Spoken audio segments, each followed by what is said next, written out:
මේ ධනාත්මක චින්තනය පිළිබඳව ලොවපුරා කතාබහ වන කාලවකවානුවක්. යහපත් වූ චින්තනයක් තුළින් ඔබේ හෙට දවස දීප්තිමත් කරන්නට පුංචි වෑයමක් අපෙන්. පොසිටිව් මයින්ඩ් SL YouTube නාලිකාවේ අද දවසේ අපේ නවතන. සමාවදීම අත්හදා බලන්න. ඔබට වරදක් කළ අයෙකුට සමාවදීම සැබවින්ම පරාර්ථකාමී ක්‍රියාවකට වඩා ආත්මාර්ථ ක්‍රියාවකට ආසන්න දෙයක්. ඔබ තුළ කැකෑරමින් තිබූ සතුරු බව හා වෛරය අතහැර දැමීම මගින් සිදුවෙන්නේ අනෙක් පුද්ගලයාට ප්‍රතිලාභයක් හිමිවනවාට වඩා ඔබට වාසියක් සැලසීම.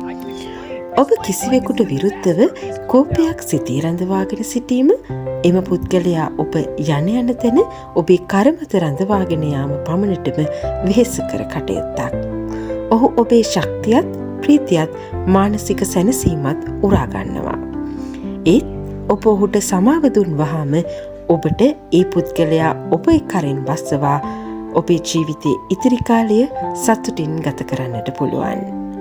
මාක් ට්වේන් මේ විදිහට ලියනවා. සමාවදීම යනු පයට පෑගුණද සුවඳ විහිදුවන වයලට් පුෂ්පයකි. සමාවදීම යනු ශක්තියද පෞද්ගලික ධෛර්යයද සහිත ශ්‍රේෂ්ඨ ක්‍රියාවකි. ඒ ඔබේ ජීවිතය ඉහළ මට්ටමකට ඔසවා තැබීමේදී හොඳම මාර්ගයකි. ඔබට වරදක් කළ අයෙකු ගැන සිතමින් ගත කරන සෑම මිනිත්තුවක්ම ඔබට උදව් කළ හැකි මිනිසුන් ආකර්ෂණය කර ගැනීම සඳහා ගත කළ හැකි මිනිත්තුවක් නැති කිරීමක්.